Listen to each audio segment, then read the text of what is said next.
ನಿನ್ನೆ ಅಷ್ಟೇ ಪರಪ್ಪನ ಅಗ್ರಹಾರ ಜೈಲಿನಲ್ಲಿ ಈ ಐಸಿಸ್ ಉಗ್ರ ಕೆಲವು ಖೈದಿಗಳು ಮೋಜು ಮಸ್ತಿ ಮಾಡ್ತಾ ಇದ್ದಂತಹ ವಿಡಿಯೋ ಒಂದು ಸಿಕ್ಕಾಪಟ್ಟೆ ವೈರಲ್ ಆಗಿತ್ತು. ಈ ಸುದ್ದಿಯನ್ನು ಪಬ್ಲಿಕ್ ಟಿವಿ ಕೂಡ ನಿರಂತರವಾಗಿ ವರದಿ ಪ್ರಸಾರ ಮಾಡಿದ ನಂತರ ಈಗ ತನಿಖೆಗೆ ಆದೇಶವನ್ನು ಕೊಡಲಾಗಿದೆ. ಆದರೆ ಜೈಲಧಿಕಾರಿಗಳು ಇದು ಈಗಿಂದಲ್ಲ ಹಳೆ ವಿಡಿಯೋ ಅಂತ ತೇಪೆ ಹಚ್ಚೋ ಕೆಲಸ ಮಾಡ್ತಾ ಇದ್ದಾರೆ. ಆದರೆ ಪ್ರಕರಣವನ್ನು ಗಂಭೀರವಾಗಿ ಪರಿಗಣಿಸಿರ್ತಕ್ಕಂಥ ಗೃಹ ಸಚಿವ ಪರಮೇಶ್ವರ್ ಅಧಿಕಾರಿಗಳ ವಿರುದ್ಧ ಸಿಕ್ಕಾಪಟ್ಟೆ ಗರಂ ಆಗಿದ್ದಾರೆ. ಈ ನಡುವೆ ಇದೇ ಖೈದಿಗಳು ಮೋಜು ಮಸ್ತಿ ಮಾಡ್ತಾ ಪಾರ್ಟಿ ಮಾಡ್ತಾ ಡ್ಯಾನ್ಸ್ ಮಾಡ್ತಾ ಇರ್ತಕ್ಕಂಥ ಮತ್ತೊಂದು ವಿಡಿಯೋ ಕೂಡ ಈಗ ವೈರಲ್ ಆಗಿದೆ. ಹಾಗಾದರೆ ನಿಜಕ್ಕೂ ಕೂಡ ಪರಪ್ಪನ ಅಗ್ರಹಾರ ಜೈಲ ಅಥವಾ ರೆಸಾರ್ಟಾ? ಈ ಪ್ರಶ್ನೆಗೆ ಇನ್ನೂ ಕೂಡ ಉತ್ತರ ಸಿಕ್ಕಿಲ್ಲ. ನೋಡಿ, ಪರಪ್ಪನ ಅಗ್ರಹಾರ ಜೈಲು ಪಿಕ್ನಿಕ್ ಸ್ಪಾಟ್, ಖೈದಿಗಳ ಮತ್ತಷ್ಟು ಮಸ್ತ್ ವಿಡಿಯೋ ವೈರಲ್. ಜೈಲಿನಲ್ಲಿ ನಾನ್ ವೆಜ್, ಬಿಂದಾಸ್ ಎಣ್ಣೆ ಪಾರ್ಟಿ, ಕಾರಾಗೃಹದಲ್ಲಿ ಖೈದಿಗಳ ಹೈಟೆಕ್ ದುನಿಯಾ. ಬೆಂಗಳೂರಿನ ಸೆಂಟ್ರಲ್ ಜೈಲ್ ಪರಪ್ಪನ ಅಗ್ರಹಾರ ಅದೇಕೋ ಬೇಡದ ವಿಚಾರಕ್ಕೆ ಖ್ಯಾತಿ ಗಳಿಸ್ತಾ ಇದೆ. ಜೈಲು ಶಿಕ್ಷೆ ಅನುಭವಿಸ್ತಾ ಇರುವ ಖೈದಿಗಳು ಜೈಲಲ್ಲಿ ತಾವು ಆಚೆ ಇರೋದಕ್ಕಿಂತ ಹೆಚ್ಚಾಗಿ ಮಸ್ತಿ ಎಂಜಾಯ್ ಮಾಡ್ತಿದ್ದಾರೆ. ಇದಕ್ಕೆ ಸಾಕ್ಷಿ ಎಂಬಂತೆ ಇಂದು ಇನ್ನಷ್ಟು ವಿಡಿಯೋಗಳು ಮ್ಯಾರಥಾನ್ ರೀತಿ ವೈರಲ್ ಆಗ್ತಿದೆ. ಐಸಿಸ್ ಉಗ್ರ ಶಕೀಲ್ ಮನ್ನಾ, ರೇಪಿಸ್ಟ್ ಉಮೇಶ್ ರೆಡ್ಡಿ, ಆರೋಪಿ ತರುಣ್ಗಿಂತ ಹೆಚ್ಚಾಗಿ ಈ ವಿಡಿಯೋದಲ್ಲಿರೋರು ಮಸ್ತಿ ಮಾಡ್ತಿದ್ದಾರೆ. ಸೆಲ್ನ ಕಿಟಕಿ ಬಳಿಯೇ ಬಾಟ್ಲಿಗಳನ್ನು ಜೋಡಿಸಿದ್ದಾರೆ. ಬೇಕಾದ ನಾನ್ ವೆಜ್ಜು, ಮದ್ಯ ಕುಡಿದು ಭರ್ಜರಿ ಡ್ಯಾನ್ಸ್ ಮಾಡಿದ್ದಾರೆ. ಗುಂಪು ಸೇರ್ಕೊಂಡು ಪಾರ್ಟಿಗಿಂತಲೂ ಜೋರಾಗಿ ಜೈಲಲ್ಲಿ ಎಂಜಾಯ್ ಮಾಡಿದ್ದಾರೆ. ಸದ್ಯ ಈ ವೈರಲ್ ವಿಡಿಯೋ ಪರಪ್ಪನ ಅಗ್ರಹಾರದ ಜೈಲ್ದೋ ಅಥವಾ ಬೇರೆ ಜೈಲ್ದೋ ಅಂತ ಜೈಲಧಿಕಾರಿಗಳು ತನಿಖೆ ನಡೆಸೋಕೆ ಮುಂದಾಗಿದ್ದಾರೆ. ಮೇಲ್ನೋಟಕ್ಕೆ ಇದು ಕಳೆದ 2-3 ವರ್ಷಗಳ ಹಿಂದಿನ ವಿಡಿಯೋಸ್ ಅಂತ ಹೇಳಲಾಗ್ತಿದೆ. ಪರಪ್ಪನ ಅಗ್ರಹಾರದಲ್ಲಿರುವಂತಹ ಉಗ್ರ ಶಕೀಲ್ ಮನ್ನಾ, ರೇಪಿಸ್ಟ್ ಉಮೇಶ್ ರೆಡ್ಡಿ ಮತ್ತೆ ಆರೋಪಿ ತರುಣ್ ಅವರು ಮೀರಿಸುವಂಥ ಒಂದಷ್ಟು ವಿಡಿಯೋಗಳು ಮತ್ತೆ ವೈರಲ್ ಆಗ್ತಿರುವಂಥದ್ದು. ಮೋಜು ಮಸ್ತಿಯಲ್ಲಿ ತೊಡಗಿ ಡ್ಯಾನ್ಸನ್ನು ಮಾಡ್ತಿರುವಂಥ ವಿಡಿಯೋಗಳು ಈಗ ವೈರಲ್ ಆಗ್ತಾ ಇದ್ದು, ವೈರಲ್ ಆಗ್ತಿರುವಂಥ ವಿಡಿಯೋ ಪರಪ್ಪನ ಅಗ್ರಹಾರ ಜೈಲ್ದು ಅಥವಾ ರಾಜ್ಯದ ಬೇರೆ ಜೈಲಿನಲ್ಲಿ ಆಗಿರುವಂಥ ಘಟನೆಯೋ ಅನ್ನುವಂಥದ್ದನ್ನು ಪರಿಶೀಲನೆ ಮಾಡುವಂಥ ಕೆಲಸಕ್ಕೆ ಜೈಲು ಅಧಿಕಾರಿಗಳು ಮುಂದಾಗಿರುವಂಥದ್ದು. ಸೆಂಟ್ರಲ್ ಜೈಲ್ನಲ್ಲಿ ಖೈದಿಗಳ ವಿಲಾಸಿ ಜೀವನ. ಪಬ್ಲಿಕ್ ಟಿವಿ ಸತತ ವರದಿ ಬೆನ್ನಲ್ಲೇ ಅಲರ್ಟ್. 2023ರ ವಿಡಿಯೋ ವೈರಲ್ ಅಂತ ಸಮಜಾಯಿಷಿ. ಆರೋಪದಿಂದ ತಪ್ಪಿಸಿಕೊಳ್ಳಲು ಜೈಲಧಿಕಾರಿಗಳ ತಂತ್ರ. ಪರಪ್ಪನ ಅಗ್ರಹಾರ ಜೈಲಿನ ಮತ್ತೊಂದು ಕರ್ಮಕಾಂಡದ ವಿಡಿಯೋ ಭಾರಿ ಸದ್ದು ಮಾಡ್ತಾ ಇದೆ. ಆರೋಪಿಗಳು ಅಪರಾಧಿಗಳಿಗೆ ಶಿಕ್ಷಿಸುವ ಜಾಗ ಸುಖದ ಸುಪ್ಪತ್ತಿಗೆ ಅಂತಾಗಿದೆ. ಮೋಸ್ಟ್ ವಾಂಟೆಡ್ ಉಗ್ರ ಶಕೀಲ್ ಮನ್ನಾ, ರೇಪಿಸ್ಟ್ ಉಮೇಶ್ ರೆಡ್ಡಿ ಹಾಗೂ ಗೋಲ್ಡ್ ಸ್ಮಗ್ಲಿಂಗ್ ಕೇಸ್ನಲ್ಲಿ ಬಂಧನ ಆಗಿರುವ ನಟಿ ರಣ್ಯಾರಾವ್ ಪ್ರಿಯಕರ ತರುಣ್ ರಾಜ್ ಜೈಲಲ್ಲಿ ಬಿಂದಾಸ್ ಲೈಫ್ ನಡೆಸ್ತಾ ಇರುವ ವಿಡಿಯೋ ವೈರಲ್ ಆಗಿದೆ. ಐಸಿಸ್ ಉಗ್ರ ಶಕೀಲ್ ಮನ್ನಾ, ವಿಕೃತಕಾಮಿ ಉಮೇಶ್ ರೆಡ್ಡಿ, ಆರೋಪಿ ತರುಣ್ ಇವರೆಲ್ಲ ಕೈಯಲ್ಲಿ ಸ್ಮಾರ್ಟ್ ಫೋನ್ ಅನ್ನು ಹಿಡಿದಿದ್ದಾರೆ. ಸೆಲ್ನಲ್ಲಿ ಟಿವಿ ನೋಡಿಕೊಂಡು ಬೇಕಾದ ಅಡುಗೆ ಮಾಡ್ಕೊಳ್ತಾ ಜೈಲಲ್ಲೂ ಹೈಫೈ ಜೀವನ ನಡೆಸ್ತಿದ್ದಾರೆ. ಈ ವಿಡಿಯೋ ಹೊರಬಂದಿದ್ದು ಜೈಲಧಿಕಾರಿಗಳ ಕರ್ತವ್ಯವನ್ನು ಪ್ರಶ್ನಿಸ್ತಾ ಇದೆ.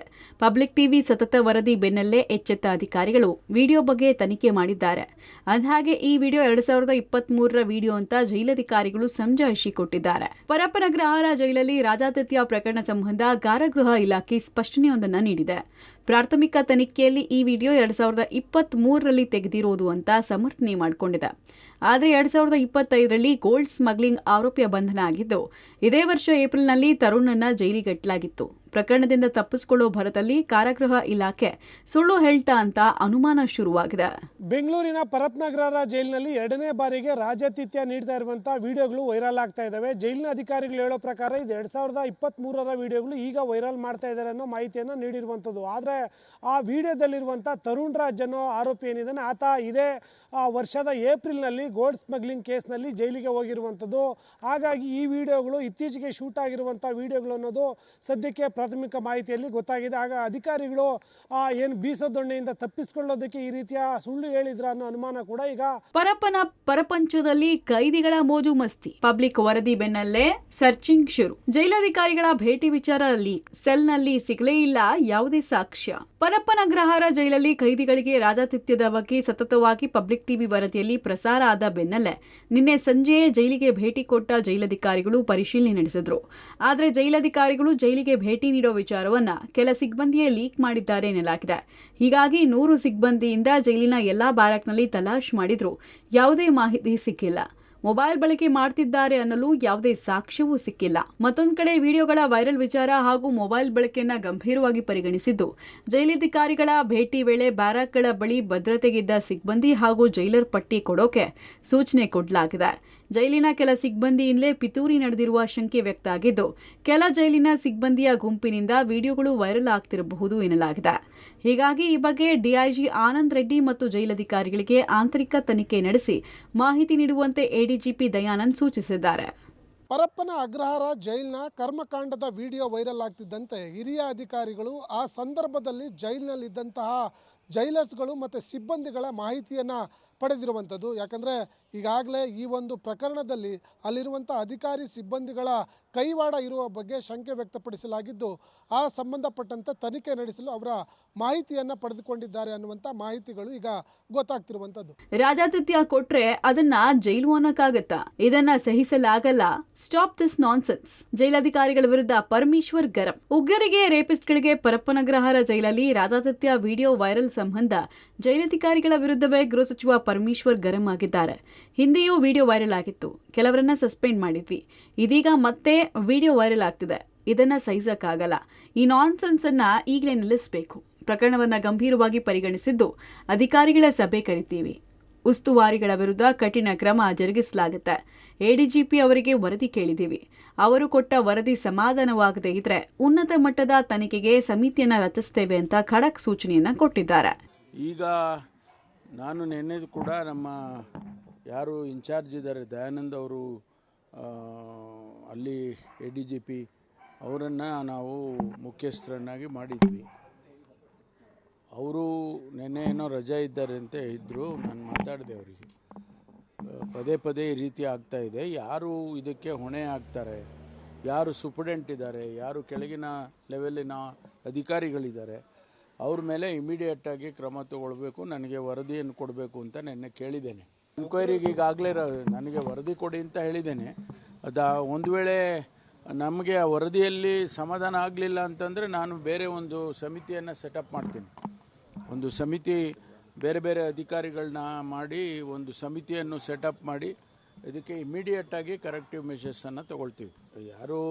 ಯಾರ ಕೈಲೂ ಇರಬಾರ್ದು, ಅದು ಜೈಲಿನಲ್ಲಿರೋರ ಕೈಲಿ ಯಾರ ಕೈಲೂ ಇರಬಾರ್ದು. ಬರೀ ಉಗ್ರ ಅಂತಲೇ ಅಲ್ಲ, ಯಾರು ಕೂಡ ಮೊಬೈಲ್ ಆಗಲಿ ಅಲ್ಲಿನ ಈ ಥರದ್ದು ಫೆಸಿಲಿಟೀಸ್ನೆಲ್ಲ ಅವರಿಗೆ ಕೊಡೋದಾದರೆ ಮತ್ತು ಜೈಲಂತ ಅನ್ನಿಸ್ಕೊಳ್ಳೋದೇ ಇಲ್ಲ. ಅದು ಇಲ್ಲ, ಅದನ್ನೇ ನಾನು ಹೇಳಿದ್ದು. ನನಗೆ ಕೆಲವರು ಹೇಳಿದ್ರು ಇದು ಹಳೆ ವಿಡಿಯೋ ಹಾಕಿದ್ದಾರೆ. ಹಿಂದೆನೂ ಕೂಡ ಹಳೆ ವಿಡಿಯೋಗಳನ್ನು ಬೆಳಗಾಂನಲ್ಲಾದಂಥ ಸಂದರ್ಭದಲ್ಲಿ ಹಳೇದು ಹಾಕಿದ್ದಾರೆ. ಅದನ್ನು ವೆರಿಫೈ ಮಾಡೋದು ನಾವು. ಅಂಥದ್ದು ಕೂಡ ನಡೆಯುತ್ತೆ. ಅದೇನೇ ಇರಲಿ, ಅದು ಆ ರೀತಿ ನಡಿಬಾರ್ದಲ್ಲ. ಹಳೇದಾಗಲಿ ಹೊಸದಾಗಲಿ ಆ ರೀತಿ ನಡಿಬಾರ್ದು. ಅದಕ್ಕೋಸ್ಕರ ಅದ್ರ ಮೇಲೆ ಕ್ರಮ ತಗೊಳ್ಳೋದಕ್ಕೆ ನಾನು ಕಠಿಣವಾಗಿ ಕ್ರಮ ತಗೊಳ್ಳೋದಕ್ಕೆ ಪ್ರಯತ್ನ ಮಾಡ್ತೀನಿ. ನಾಳೆ ಅವರು ಯಾರನ್ನ ಅಲ್ಲಿ DG ಹಾಕಿದ್ವಲ್ಲ, ಅವರು ರಜಾ ಹೋಗಿದ್ರು. ಅದಕ್ಕೆ ನಾಳೆ ಮೀಟಿಂಗ್ ಕರೆದಿದ್ದೀವಿ. ಹೋಮ್ ಮಿನಿಸ್ಟರ್ ಮೀಟಿಂಗ್ ಕರೆದಿದ್ದಾರೆ. ಯಾರು ತಪ್ಪು ಮಾಡಿದ್ದಾರೆ ಅವ್ರ ಮೇಲೆ ಸೀರಿಯಸ್ ಕ್ರಮ ತಗೋತೀವಿ, ನಂಬರ್ 1. ನಂಬರ್ 2, ಮತ್ತೆ ಇನ್ನು ಮುಂದೆ ಈ ಥರ ಆಗಬಾರ್ದಾಗ ನೋಡ್ಕೋತೀವಿ. ಪರಪ್ಪನ ಅಗ್ರಹಾರದಲ್ಲಿ ಕೈದಿಗಳಿಗೆ ರಾಜಾತಿಥ್ಯ ಸಿಗ್ತಾ ಇರುವಂತಹ ಪ್ರಕರಣ ರಾಜ್ಯ ಸರ್ಕಾರಕ್ಕೆ ಒಂದು ರೀತಿಯಲ್ಲಿ ದೊಡ್ಡ ಮಟ್ಟದಲ್ಲಿ ಮುಜುಗರ ಸೃಷ್ಟಿ ಮಾಡಿದೆ. ಈ ಹಿನ್ನೆಲೆಯಲ್ಲೇ ಎಡಿಜಿಪಿ ದಯಾನಂದ್ ಅವರಿಂದ ತುರ್ತು ವರದಿಯನ್ನು ಪರಮೇಶ್ವರ್ ಅವರು ಕೇಳಿದ್ದಾರೆ. ಇವತ್ತು ಪರಮೇಶ್ವರ್ ಅವರು ಕೂಡ ಮಾತನಾಡಿದ್ರು. ಸಾಕಷ್ಟು ಆಕ್ರೋಶದಿಂದಲೇ ಅವರು ಮಾತನಾಡಿದ್ರು. ಜೈಲಾಧಿಕಾರಿಗಳ ತಪ್ಪು ಇದರಲ್ಲಿ ಎದ್ದು ಕಾಣ್ತಾ ಇದೆ. ಈ ನಿಟ್ಟಿನಲ್ಲಿ ಬಿಗಿಯಾದ ಕ್ರಮ ತೆಗೆದುಕೊಳ್ತೇವೆ ಅನ್ನುವಂಥ ಭರವಸೆಯನ್ನು ಕೊಟ್ಟರು. ವರದಿ ಬಂದ ನಂತರ ಪರಿಶೀಲನೆ ಮಾಡ್ತೇವೆ. ವರದಿ ಒಂದು ವೇಳೆ ಸಮಾಧಾನ ಆಗಲಿಲ್ಲ ಅಂದರೆ ಉನ್ನತ ಮಟ್ಟದ ಸಮಿತಿ ರಚನೆ ಮಾಡಿ ತನಿಖೆಗೆ ಆದೇಶ ಮಾಡ್ತೇವೆ ಅನ್ನುವಂಥ ಭರವಸೆಯನ್ನು ಕೂಡ ಕೊಟ್ಟಿದ್ದಾರೆ. ಉದ್ಯಮಿಗೆ ಜೈಲಿನಿಂದಲೇ ಡ್ರಗ್ ಪೆಡ್ಲರ್ ಬೆದರಿಕೆ. ತಮಿಳುನಾಡು ಉದ್ಯಮಿ ಬಳಿ ಹಣಕ್ಕೆ ಡಿಮ್ಯಾಂಡ್. ರಾಜಾತಿಥ್ಯ ಬೆನ್ನಲ್ಲೇ ಮತ್ತೊಂದು ಪ್ರಕರಣ ಬೆಳಕಿಗೆ ಬಂದಿದ್ದು, ಕಳೆದ 1.5 ತಿಂಗಳ ಹಿಂದೆ ಮಹದೇವಪುರ ಪೊಲೀಸರಿಂದ ಬಂಧಿತನಾಗಿದ್ದ ಕುಖ್ಯಾತ ಡ್ರಗ್ ಪೆಡ್ಲರ್ ಅಲೆನ್ಸ್ ಚಾಂಡಿ ಪರಪ್ಪನಗ್ರಹಾರ ಜೈಲಿನಿಂದಲೇ ತಮಿಳುನಾಡು ಉದ್ಯಮಿ ಸ್ಟೋನಿ ಆಂಟೋನಿ ಅನ್ನೋರಿಗೆ ಕರೆ ಮಾಡಿ ಹಣಕ್ಕೆ ಬೇಡಿಕೆ ಇಟ್ಟಿದ್ದಾನೆ. ಕೇಳಿದಷ್ಟು ಹಣ ಕೊಡದೇ ಇದ್ರೆ ಜೈಲಲ್ಲಿತ್ಕೊಂಡೇ ಕೊಲೆ ಮಾಡಿಸೋದಾಗಿ ಬೆದರಿಕೆ ಹಾಕಿದ್ದಾನಂತೆ. ಈ ಬಗ್ಗೆ ಉದ್ಯಮಿ ಸ್ಟೋನಿ ಆಂಟೋನಿ ಮಾಹಿತಿ ಹಂಚಿಕೊಂಡಿದ್ದಾರೆ. My name is Tony Anthony and I live in Tamil Nadu. Actually, by morning by about 8:30 today, I received a call, a WhatsApp call, guy called Alex Chandi, who is supposed to be in Bangalore, Parappana Agrahara Central Jail. He has been arrested on various charges like rape, blackmailing, drug peddling, extortion, and so many other things. He has been inside for about almost 1 month, and he has somehow managed to make calls to different numbers. He has been calling me today and giving me messages in WhatsApp, threatening me and my family to kill me and my family members. He thinks that I had been supporting some of his victims in, putting case against him. ಒಟ್ಟಾರೆ ಪರಪ್ಪನಗರ ಜೈಲಲ್ಲಿ ಕೈದಿಗಳು ಐಷಾರಾಮಿ ಜೀವನ ಸಾಗಿಸ್ತಾ ಇದ್ದು ದಿನಕ್ಕೊಂದರಂತೆ video viral ಆಗ್ತದೆ. Supreme court ಚಾಟಿ ಬೆನ್ನಲ್ಲೂ ರಾಜಾತಿಥ್ಯದ video ಹೊರಬರ್ತಾ ಇದ್ದು ಗೃಹ ಸಚಿವರು ಜೈಲಧಿಕಾರಿಗಳ ವಿರುದ್ಧವೇ ಗುಟ್ಟುರು ಹಾಕಿದ್ದಾರೆ. ಪ್ರಕರಣದ ಬಗ್ಗೆ ಗೃಹ ಇಲಾಖೆ ಯಾವ ಕಠಿಣ ಕ್ರಮ ಕೈಗೊಳ್ಳುತ್ತೆ ಕಾದು ನೋಡಬೇಕಿದೆ. News desk Public TV.